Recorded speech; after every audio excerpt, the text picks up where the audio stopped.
तो welcome back. आज हम स्टार्ट करने लगे हैं एक्सरसाइज 9C का क्वेश्चन नंबर 7। तो आइए क्वेश्चन नंबर 7 की स्टेटमेंट रीड कर लेते हैं। तो क्वेश्चन नंबर 7 में लिखा हुआ है, according to a time table a coach was due to leave a station at 22 hours and 55 minutes.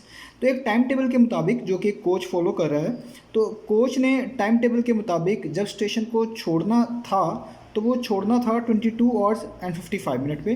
तो ये वो टाइम है जिस पे उसको स्टेशन को छोड़ देना चाहिए था कोच को। And arrive at its destination eight 6:05।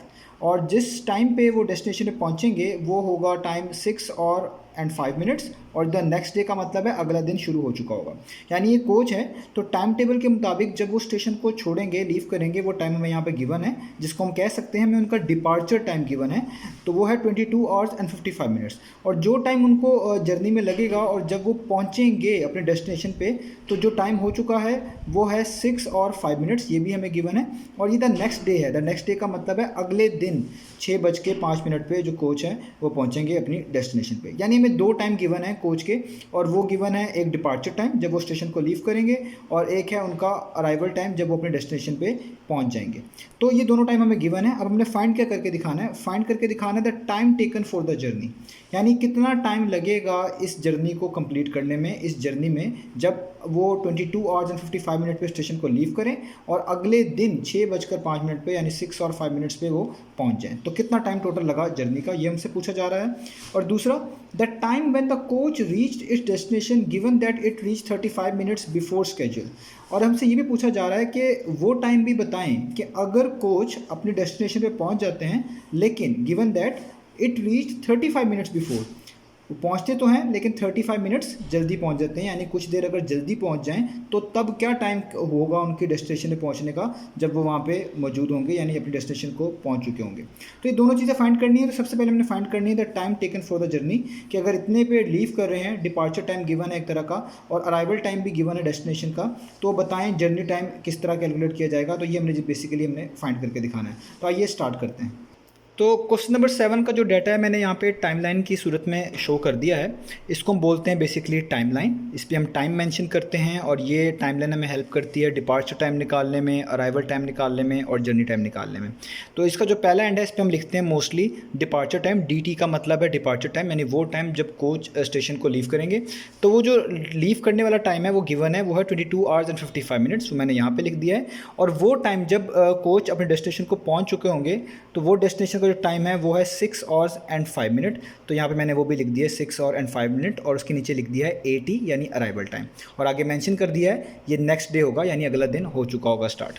तो अब हमने क्या फाइंड करना है? हमने फाइंड करना है कि डिपार्चर टाइम और अराइवल टाइम जो है हमें गिवन है, तो बताएं टोटल जर्नी टाइम कितना है। जर्नी टाइम किससे रिप्रेजेंट होगा? ये जो दोनों एंड्स के दरमियान लाइन है, ये पूरी लाइन जो है जर्नी टाइम को रिप्रेजेंट कर रही है।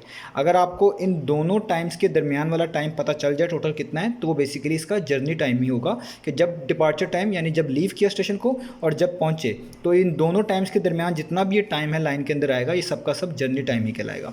तो हमने यही फाइंड करना है।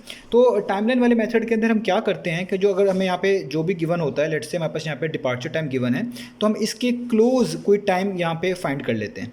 क्लोज का मतलब है ये टाइम किसके, इसके करीब कौन सा टाइम बनता है। तो ये बन रहा है 22 आवर्स एंड 55 मिनट। तो सबसे करीब घंटे के लिहाज से देखा जाए तो इसमें बनता है सबसे करीब 23 आवर्स। तो इसमें बनता है हमारे पास 23 आवर्स।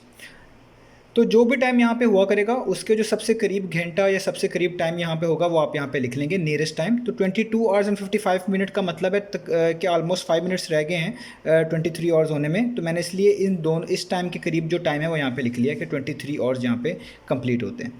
अब जो काम आपने यहाँ पे किया यही काम आपने यहाँ पे भी करना है। यहाँ पे अराइवल टाइम दिया हुआ है 6 आवर एंड 5 मिनट, तो इसकी भी जो नियरेस्ट टाइम है वो भी आप यहाँ पे लिख लें। तो वो मैं लिख लेता हूँ यहाँ पे पीछे, इससे थोड़ा पीछे लिखना पड़ेगा क्योंकि इससे आगे तो नहीं जा सकते, टाइमलाइन यहाँ पे ख़त्म हो रही है। तो 6 आवर और 5 मिनट के सबसे करीब जो टाइम बनता है वो जस्ट 6 आवर बनता है, यानी आप लिख लें 06 और मैं यहाँ पे 00 डाल लेता हूँ यानी 6 आवर, और यहाँ पे भी 00 कर लेता हूँ यानी 23 आवर्स।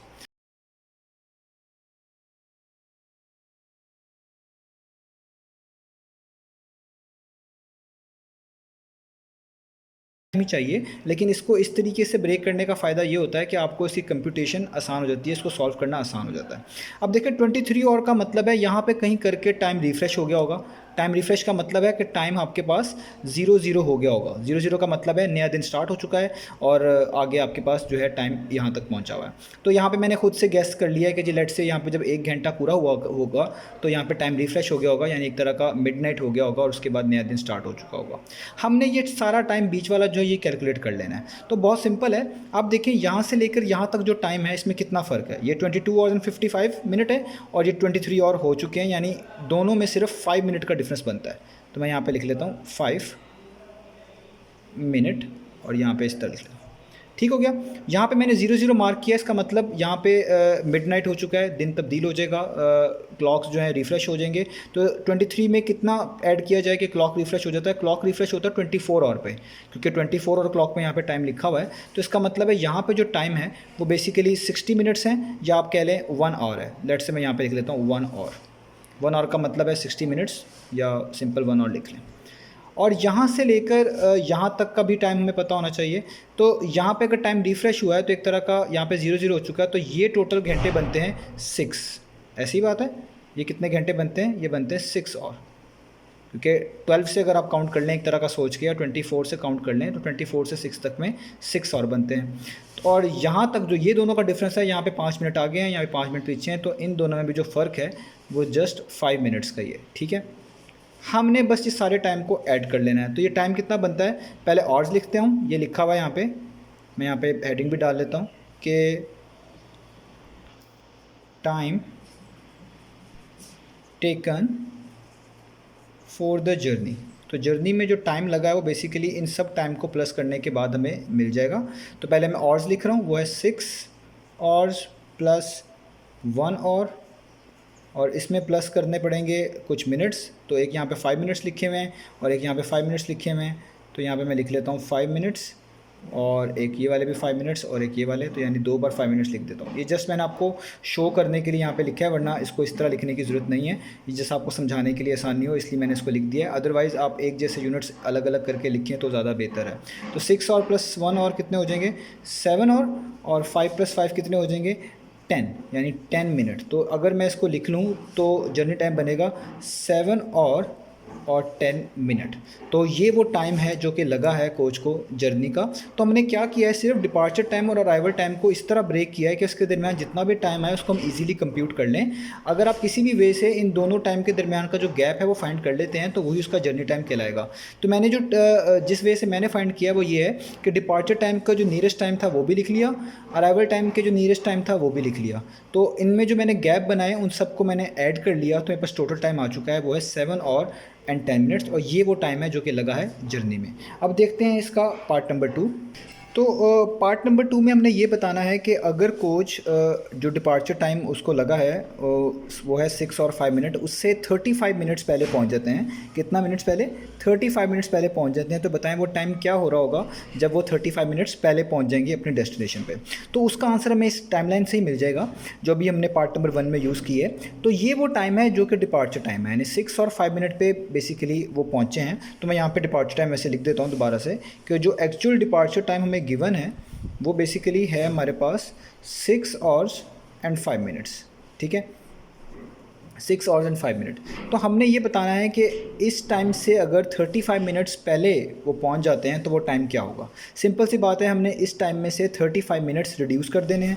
जो भी टाइम होगा वो बेसिकली वही टाइम होगा जो हमें रिक्वायर्ड है।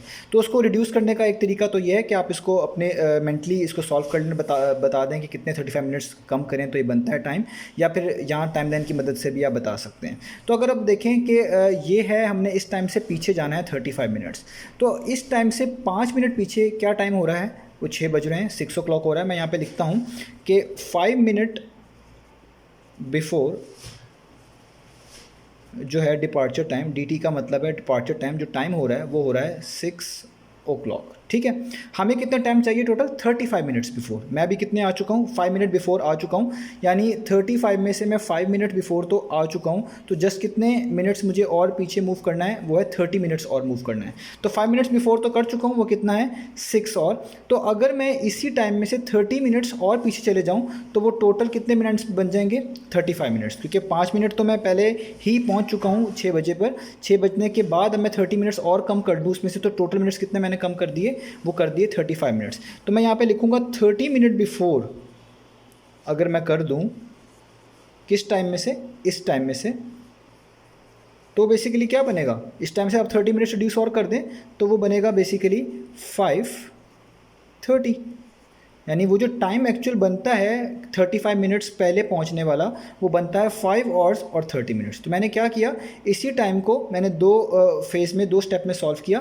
पहले मैंने इसमें से 5 मिनट कम कर लिए, तो वो कितने हो गए, 6 और पूरे हो गए। और उसके बाद क्योंकि टोटल 35 मिनट्स मैंने कम करने थे, तो उसके बाद मैंने 30 मिनट्स इस टाइम में से और कम कर दिए, तो 6 और में से 30 मिनट्स और कम किए, तो वो बन गए 5 और 30 मिनट्स। तो टोटल मिनट्स मैंने कितने कम कर दिए, 30 + 5 35। इसका मतलब वो टाइम जो लगा होगा अगर वो 35 मिनट्स पहले पहुंच गए, तो वो लगेगा 5 आवर्स एंड 30 मिनट्स। तो ये था हमारे पास क्वेश्चन नंबर 7। तो इंशाल्लाह नेक्स्ट वीडियो में मिलते हैं बाकी क्वेश्चंस के साथ।